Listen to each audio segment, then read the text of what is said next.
Tiongkok tidak akan menyerang Taiwan dan berperang melawan Amerika dalam waktu dekat. Namun tetap Taiwan akan diambil balik Tiongkok untuk menjadikan One China Policy terjadi hingga batas waktu 2049, tepat ulang tahun ke-100 RRC. Ini adalah review dari Jurnal Foreign Policy terbitan terbaru 2022 Agustus ini. Benarkah begitu? Apakah Tiongkok, negara nomor 2 terbesar di dunia dengan GDP mendekati 20 triliun, akan belum berani menantang langsung Amerika yang GDP negaranya nomor 1 di dunia dengan 25 triliun dolar saat ini? Apakah Tiongkok menunggu tahun 2029 di mana targetnya Tiongkok akan melewati Amerika kekayaannya, yaitu 30 triliun dolar? Tiongkok baru akan mengambil Taiwan karena memang bagian dari One China Policy. Apa itu One China Policy? Hubungan bilateral sebuah negara, katakan Indonesia, kalau mau menjadi kawan atau sekutu Tiongkok, maka Indonesia salah satunya harus mendukung prinsip One China Policy atau kebijakan satu Cina, di mana Indonesia hanya mengakui satu negara Cina, yaitu Republik Rakyat Cina, dan tidak mengakui secara resmi negara Taiwan. Untuk hal ini, Indonesia takluk sepertinya.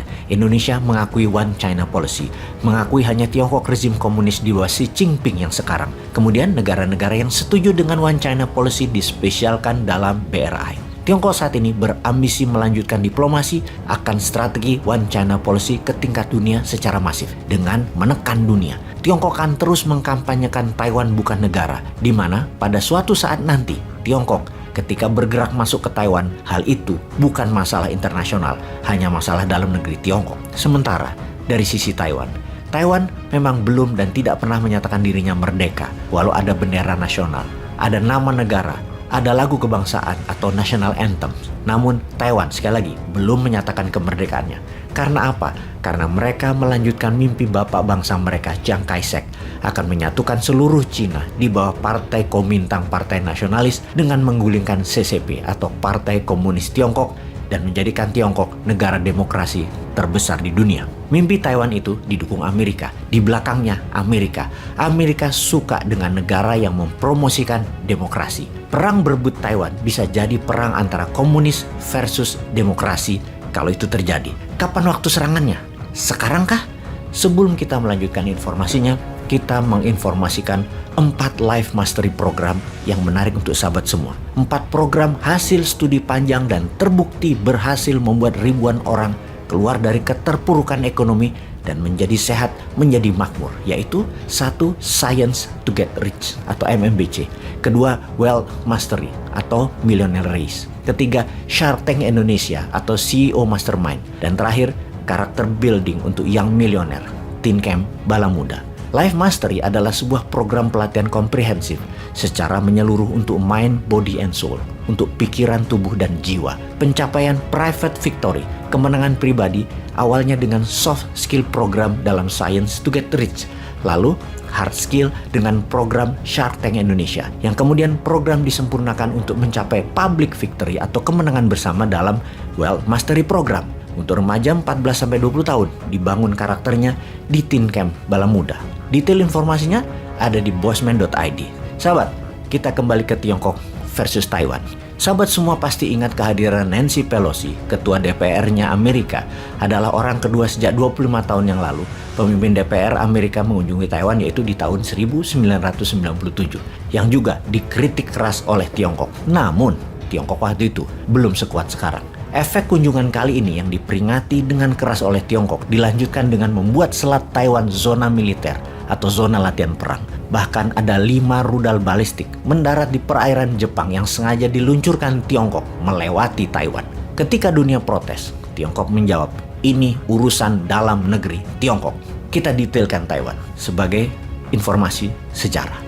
Taiwan wilayah daratnya seluas 36.000 km persegi, berada di Laut Cina Selatan, terpisah Selat Taiwan yang berjarak hanya 161 km dari Tiongkok daratan atau mainland China. Negara yang berbatasan langsung dengan Taiwan hanya dalam satu lemparan batu adalah Korea Selatan, Jepang, Vietnam, Brunei, dan Filipina. Taiwan berhubungan dengan Tiongkok itu sejarah mundur di zaman dinasti Zhou. Kemudian di tahun 1624, Taiwan adalah wilayah jajahan Belanda, di mana pulau itu diawali ditemukan oleh pelaut Portugis yang menjuluki pulau tersebut dengan nama Ilha Formosa atau The Beautiful Island. Belanda menjajah pulau tersebut hingga tahun 1661.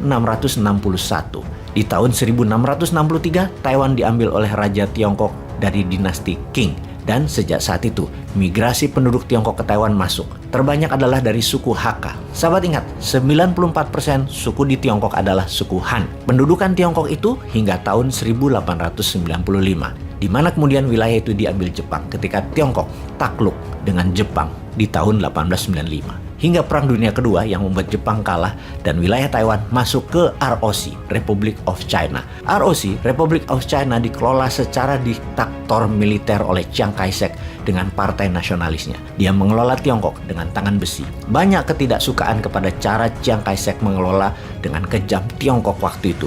Dan inilah peluang Partai Komunis Tiongkok di bawah Mao Zedong dengan Red Army-nya perang melawan Kuomintang yang membuat Mao populer dan memenangkan hati rakyat Tiongkok ketika terjadi perang saudara di tahun 1927 hingga 1949, di mana di tahun 1949 Mao Zedong menciptakan PRC, People Republic of China atau Negara Tiongkok pada 1 Oktober 1949. Kemudian Chiang Kai-shek melarikan diri ke Taiwan, sebuah wilayah berciri tropis, banyak sumber daya alam, banyak peninggalan infrastruktur peninggalan Jepang. Taiwan juga bebas dari pengaruh komunis. Chiang Kai-shek sewaktu pindah ke Taiwan tidak sendirian, melainkan bersamanya hampir 2 juta orang ikut pindah ke Taiwan. Kaum nasionalis anti komunis tersebut termasuk tentara ROC, persenjataan, ditambah juga 800 kotak emas diduga senilai 70 ton emas ikut bersama Chiang Kai-shek. Kemudian Chiang Kai-shek membentuk pemerintahan di tanah pembuangan tersebut. Kemudian Chiang Kai-shek menyatakan wilayah tersebut dengan aturan martial law atau tangan besi secara militer dikelolanya. Jadi di tahun 1950-an ada 2 Cina, ada 2 Tiongkok, ROC yang otoriter di bawah diktator Chiang Kai-shek dan PRC, People Republic of China yang komunis di bawah Mao Zedong. Keduanya mengklaim sebagai pemimpin Tiongkok. Sahabat, sejauh ini sudah mulai paham pemimpin Tiongkok punya mau itu apa? Xi Jinping punya mau itu apa? Sama seperti Putin, keduanya punya romantisme sejarah, punya ambisi mengembalikan The Great China, punya ambisi mengembalikan The Great Russia. Sama seperti Newman, punya romantisme sejarah, punya marah pada penjajah Belanda yang mempermalukan Indonesia, punya semangat menyatukan kembali Nusantara, punya semangat kembalikan The Great Nusantara.